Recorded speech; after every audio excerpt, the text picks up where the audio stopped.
तो आज था मेरा फाइनल लेसन और मैं कर रही थी यहाँ पर अपनी तैयारी क्योंकि सुबह मैं जल्दी उठ गई थी। जल्दी उठकर सारा काम करने के बाद मुझे अपनी सारी पैकिंग करनी थी क्योंकि मेरे पास बहुत सारा सामान था लेकर जाने के लिए, जिसमें कुछ रजिस्टर्स, मेरे सर्टिफिकेट्स, फाइल्स और चार्ट्स वगैरह थे। यहाँ पर मैं उनको इकट्ठा करके रख रही थी और डाल रही थी एक एनवेलप में, ताकि मैं इजीली उनको कैरी करके साथ लेके जा सकूँ। और यहाँ पर मेरी हेल्प कर रही थी कैमरा पकड़कर मेरी बेटी, जो कि बहुत छोटी है बट बड़े अच्छे से उसने ये वीडियो बनाई। बाय द वे ये फाइल्स मैंने खुद बनाई है और इन फाइल्स में मैंने अपने फाइनल लेसन को रखा है।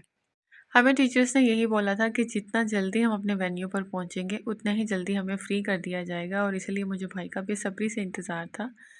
मैंने जहाँ पर जैसे ही अपनी तैयारी मुकम्मल की तो थोड़ी देर के बाद ही भाई आ गया था। एक्चुअली रश होने की वजह से हमें घर से जल्दी निकलना था ताकि हम जल्दी और टाइम से अपने वेन्यू पर पहुँच सकें। यहाँ पर भाई ने बाइक बाहर निकाला था और क्योंकि मुझे जाना था बाइक पर, और सबसे पहले मुझे ड्रॉप करना था अपनी बेटी को अपनी अम्मी की तरफ, और वहाँ से भी मुझे अपने मॉडल्स उठाने थे। तो मैंने वहाँ से अपने मॉडल्स पिक करने के बाद अपने इंस्टीट्यूट में पहुँच गई थी।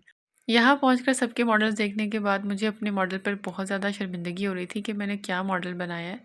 लेकिन हाँ, इस बात की खुशी ज़रूर थी कि मैंने अपना मॉडल खुद प्रिपेयर किया था। पहुँचते-पहुँचते मुझे थोड़ा-सा लेट हो गया था और इसीलिए टीचर्स ने बोला कि जल्दी-जल्दी से आप अपना रजिस्टर और अपनी सारी फाइल्स वगैरह सबमिट करा दें और अपने सर्टिफिकेट को फर्स्ट पेज पर पेस्ट कर दें, क्योंकि वो मैं पेस्ट करना भूल गई थी। यहाँ पर पहुँचने के बाद मैंने अपना सारा सर्टिफिकेट्स को इसके ऊपर पेस्ट किया और उसके बाद अपने रजिस्टर्स को और फाइल्स को टीचर को सबमिट करा दिया था। उसके बाद सुकून से सबके मॉडल्स देखने के बाद मिलने मिलाने का सिलसिला शुरू हुआ था, और कोई वीक लग रहा था तो कोई मोटा लग रहा था। खैर, बहुत अच्छा रहा हमारा एक दूसरे के साथ मिलना भी और फाइनल लेसन भी, और सबके मॉडल बहुत खूबसूरत थे। यहाँ पर मैं आपको दिखा रही हूँ, कुछ ने अपने मॉडल्स खुद प्रिपेयर किए थे और कुछ ने बाहर से बनाए थे, और सभी के मॉडल बहुत खूबसूरत लग रहे थे। उसके बाद बारी आती थी हमारे फाइनल लेसन की, जो कि बहुत बहुत बहुत अच्छा रहा। अल्हम्दुलिल्लाह टीचर से बहुत अच्छे रिमार्क्स मिले और टाइम से फ़ारिग हो गए थे, और अब मैं जा रही थी घर वापस। अब मुझसे अब्बू ने कॉल करके पूछा था कि मैं कब तक फ्री हो जाऊँगी, और जैसे ही मैंने उनको बोला कि मैं 4 बजे फ्री हो जाऊँगी, 3:30 बजे का टाइम हो रहा था, और साथ ही हमें टीचर ने बोला कि अब आप लोग जा सकते हैं।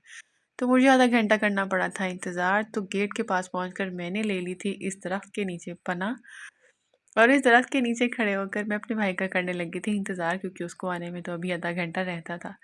बस यहाँ-वहाँ देखते हुए कि मुझे टाइम को जल्दी बोल देना चाहिए था। एक्चुअली घर भी काफ़ी दूर है, वो जल्दी आ नहीं सकता था, तो मजबूरन मुझे इंतज़ार ही करना पड़ा। घर पहुँचने के थोड़ी देर के बाद ही इफ्तारी की तैयारी स्टार्ट हो गई थी, और मैं आ गई थी अपनी अम्मी के पास किचन में, क्योंकि अम्मी बना रही थी इफ्तारी। और यहाँ पर बन रहे थे पालक के पकोड़े, चिप्स और ये कुछ चीज़ें। पालक का सारा मिक्सचर अम्मी ने तैयार करके रखा था, और पालक जो है वो फ्राई हो रही थी, क्योंकि मेरे अब्बू और भाई वगैरह पालक बहुत शौक से खाते हैं। मैंने अम्मी से कहा कि मैं यहाँ पर पालक के पकौड़ों की तैयारी कर लेती हूँ, आप बाकी काम कर लें। पालक का मिक्सचर तैयार करने के बाद हम लोगों ने इफ्तारी बना ली थी, और अल्हम्दुलिल्लाह हमारी इफ्तारी बहुत अच्छी रही थी। आज का दिन भी बहुत अच्छा रहा। वापसी पर मैं अपनी बेटी के लिए ये कपबोर्ड लेकर आई थी, जो कि मेरे हस्बैंड ने इसके लिए ली थी, और ये देख रहे हो आप कितनी खुश हो गई है। तो वो इसको पपियाँ और जप्पियाँ डाल रही है, और यहाँ बार-बार ओपन करके वो इसको देख रही थी, और इसको खुश देखकर हम दोनों भी खुश हो जाते हैं। एक्चुअली मुझे अब अपनी बेटी के कपड़े रखने के लिए प्रॉब्लम होती है, क्योंकि माशाल्लाह से ये बड़ी हो रही है तो इसकी चीज़ें भी बढ़ती जा रही हैं। इसलिए मुझे इस कपबोर्ड की ज़रूरत पड़ी, तो हमने परचेज़ कर ली। एक दिन पहले मैं कपड़े धोकर गई थी, जब वापस आई तो बेड पर रखे हुए ये कपड़े मुझे तय करने थे, क्योंकि कपड़े तय किए बिना तो मुझे नींद आनी नहीं थी। तो यहाँ जल्दी-जल्दी मैंने अपने कपड़े फ़ोल्ड करके सारे अपनी अपनी जगह पर रखने थे, क्योंकि मैं सारे दिन में बहुत ज़्यादा थक गई थी। हालाँकि अल्हम्दुलिल्लाह सारा दिन मेरा बहुत-बहुत अच्छा गया, और उसके बाद नेक्स्ट डे भी मेरा लेसन था, तो मुझे उसके लिए भी प्रिपरेशन करनी थी। यहाँ पर कपड़े सारे फ़ोल्ड करने के बाद मैं इनको अपने ठिकाने लगा दूँगी, और आपसे मिलूँगी नेक्स्ट वीडियो में। अल्लाह हाफ़िज़।